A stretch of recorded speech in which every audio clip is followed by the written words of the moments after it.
जय Hind students, once again welcome to the online class of Shri Ram public school. हमारा Indian economic development का section चल रहा था और इसमें चैप्टर था गोल्स ऑफ डेवलपमेंट प्लान या 5 ईयर प्लानिंग इन इंडिया। ठीक है, ये कॉन्सेप्ट किस तरह से इम्प्लीमेंट हुआ, ये सब चीज़ें हम पढ़ चुके थे। It was second chapter of Indian economic development.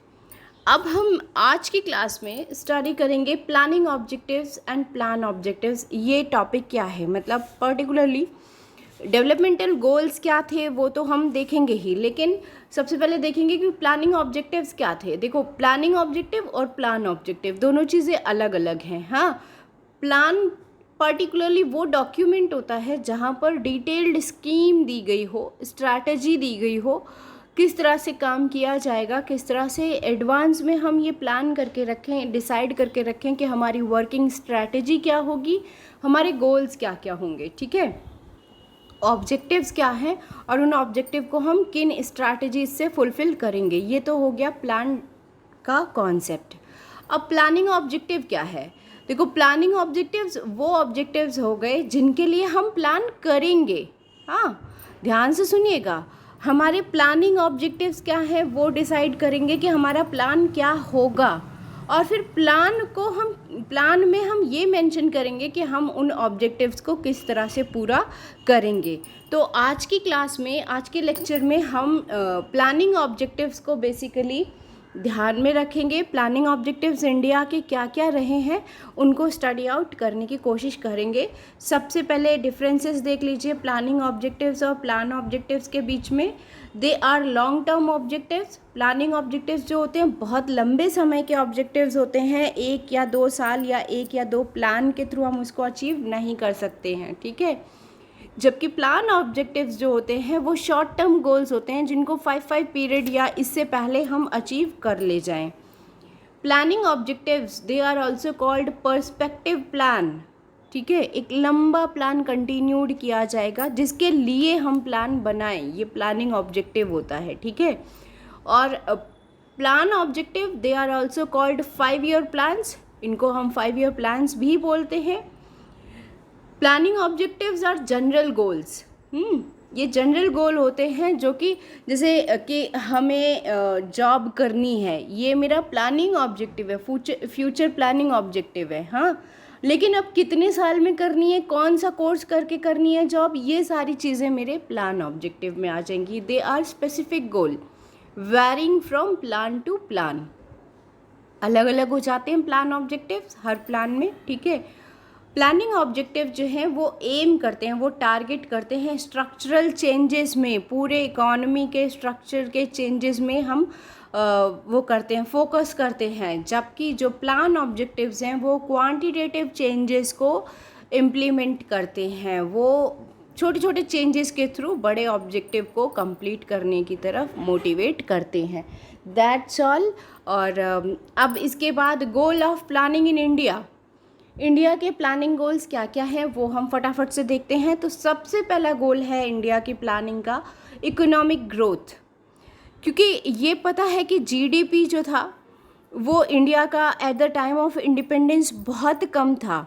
तो इसलिए जो भी उस समय की जो इकोनॉमिक प्लानर्स थे, जो भी हमारे इकोनॉमिस्ट थे हमारी अर्थव्यवस्था के उस टाइम के, उनके सामने सबसे बड़ा टारगेट ये था कि इंडिया की जीडीपी को हायर करें। ठीक है, किससे? Then population growth. Growth rate of GDP should be higher than the population growth, और तभी पर कैपिटा इनकम बढ़ पाएगी। अगर हम कहें इकोनॉमिक ग्रोथ को पर कैपिटा इनकम से मीज़र किया जाता है, ठीक है, और अगर रियल पर कैपिटा इनकम बढ़ रही है तभी हम ये मानेंगे कि इकोनॉमी डेवलप हो रही है। तो यही पर कैपिटा इनकम इंक्रीज़ करने के लिए, जीडीपी को इंक्रीज़ करने का टारगेट सबसे बड़ा तब से अभी तक चलता आ रहा है। ठीक है, सेकेंड वन हो गया इक्विटी। इक्विटी मीन्स इक्वालिटी का कॉन्सेप्ट। जैसा कि इंडिया में कॉन्स्टिट्यूशन की तरफ से इक्वालिटी और सोशल जस्टिस की बात कही जाती है, जबकि इंडिपेंडेंस के टाइम पर ये बिल्कुल भी नहीं था, दोनों ही चीज़ें नहीं थी। सोशल जस्टिस के नाम पर सोसाइटी जो है अलग अलग कास्ट कैटेगरीज़ में डिवाइडेड थी, और economic justice, equality, economical equality की जब हम बात करते हैं तो वो भी नहीं था। कुछ लोग या तो बहुत अमीर थे या बहुत ज़्यादा लोग बहुत गरीब थे, ठीक है। पावर्टी सेक्शन जो था वो इंडिया का बहुत बड़ा था। तो इसके लिए बेसिकली 3 टारगेट डिसाइड किए गए। सबसे पहला था रिडक्शन इन इकोनॉमिक इक्वालिटीज़, जो भी इकोनॉमिक इनइक्वालिटीज़ हैं उनको कम किया जाए। और इसी के लिए आपको याद होगा, मैंने पहले भी बताया था, वेल्थ को क्या किया गया, ओवरटेक किया गया, यानी लैंड्स को रीडिस्ट्रीब्यूशन का काम, लैंड्स के रीडिस्ट्रीब्यूशन का काम गवर्नमेंट की तरफ से किया गया था, ठीक है। Redistribution of land in villages, progressive taxation लगाई गई कि जैसे जैसे आप इनकम में प्रोग्रेस करें वैसे वैसे टैक्स में भी प्रोग्रेस आपको करना होगा। लाइसेंसिंग पॉलिसीज़ रखी गई डिफरेंट इंडस्ट्रीज़ और इन सब के लिए मेजर जो भी आपकी इंडस्ट्रीज़ हैं। मोनोपोलिस्टिक टेंडेंसीज़ को ख़त्म किया गया कि अगर कोई भी बिज़नेस फॉर्म है या पर्टिकुलरली कोई भी इंडस्ट्री है, उसमें किसी एक फैमिली, किसी एक ग्रुप का कोई मोनोपोलिस्टिक ट्रेड ना चल पाए।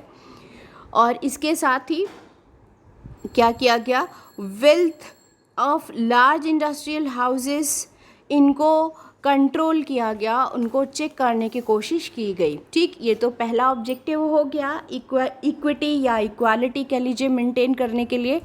सेकंड जो वर्क किया गया वो था कंसंट्रेशन ऑफ इकोनॉमिक पावर को रोका गया, उसको कंट्रोल किया गया।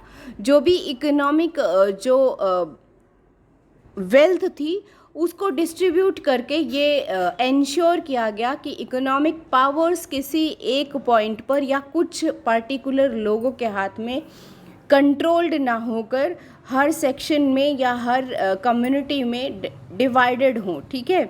और तभी डेवलपमेंट जो है वो सही तरीके से हो पाएगी और सबके लिए बेनिफिशियल हो पाएगी। नेक्स्ट है uplifting the weaker section of the society. Weaker section जो कमज़ोर क्लास थी, जो कमज़ोर कैटेगरी थी, उसको क्या किया गया, उसको अपलिफ्ट करने का काम किया गया। और इसी के लिए जॉब्स में रिजर्वेशन दिया गया, स्कॉलरशिप अभी तक दी जाती हैं, ठीक है। तो ये सारी चीज़ें सिर्फ इसलिए हैं कि जो इकोनॉमिकली वीकर लोग हैं, रूरल क्राफ्ट्समैन को एक्स्ट्रा लोन और इस तरह की फैसिलिटीज़ दे के ताकि वो अपना काम आगे कंटिन्यू कर सकें। फार्मर्स को सब्सिडीज़ दी जाती हैं, बहुत सारी फैसिलिटीज़ ऐसी वीकर सेक्शन को प्रोवाइड की गई ताकि जो बेसिकली जो वीकर सेक्शन है, चाहे वो वुमेन्स हैं, चाहे वो पुअर मार्जिनल फार्मर्स हो गए आपके, चाहे वो क्राफ्ट्समैन हो गए, हैंडीक्राफ्ट इंडस्ट्री से रिलेटेड जो भी वर्कर्स हो गए, इन सब के लिए कुछ ना कुछ काम किया गया। नेक्स्ट जो ऑब्जेक्टिव था वो था मॉडर्नाइजेशन का। मॉडर्नाइजेशन यानी टेक्नोलॉजिकल एडवांसमेंट, नई टेक्नोलॉजीज़ इंट्रोड्यूस की जाए इकोनॉमी में, कंट्री में, ताकि सोसाइटी का भी अपलिफ्टमेंट हो सके, सोशल हमारा जो स्टेटस है वो भी रेज आउट हो सके और कंट्री का इकोनॉमिकल डेवलपमेंट भी पॉसिबल हो सके, ठीक है। और इसके अलावा नेक्स्ट जो ऑब्जेक्टिव था वो था सेल्फ रिलायंस का। इकोनॉमी पूरी तरह से उस टाइम पर डिपेंडेंट थी दूसरे देशों पर, हर सेक्टर में, ठीक है, हर सेगमेंट में। तो ये भी एक मेजर टारगेट था उस टाइम पर गवर्नमेंट के आगे कि वो इस तरह का प्लानिंग करे कि जो हमारी कंट्री में, हमारी इकोनॉमी में गुड्स और सर्विसेज का ऐसा प्रोडक्शन हो कि हमारी इकोनॉमी सेल्फ कंजम्पशन के लिए सेल्फ रिलायंस हो, जहाँ पर हम अपनी ज़रूरत के गुड्स और सर्विसेज का प्रोडक्शन कर सकें। और उसके बाद लास्ट वन आ गया आपका full employment. Full employment means जहाँ पर हम पूरे तरह से बेरोज़गारी को मिटाने की बात करें।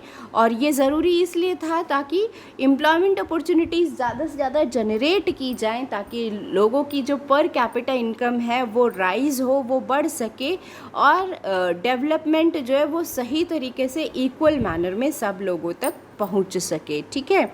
यहाँ पर दोबारा से मैं ध्यान दिला दूँ, मैक्रो इकोनॉमिक्स में अभी आपने पढ़ा भी था कि यहाँ पर फुल एम्प्लॉयमेंट से मतलब ज़ीरो अनएम्प्लॉयमेंट से नहीं है। फुल एम्प्लॉयमेंट वो सिचुएशन कतई नहीं है जहाँ पर कंट्री में ज़ीरो अनएम्प्लॉयमेंट हो।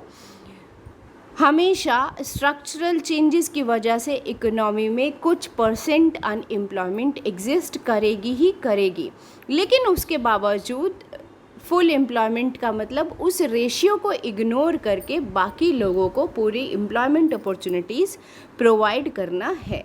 तो these were the major objectives of planning in India at the time of independence. I hope you would have understood all the things. If you have any doubt, you can question in evening doubt session. That's all for now. Tomorrow's live class we will discuss goal of 5-year plan. Next topic हमारा हम कल की class में discuss करेंगे. That's all for now. Thank you. Have a nice day.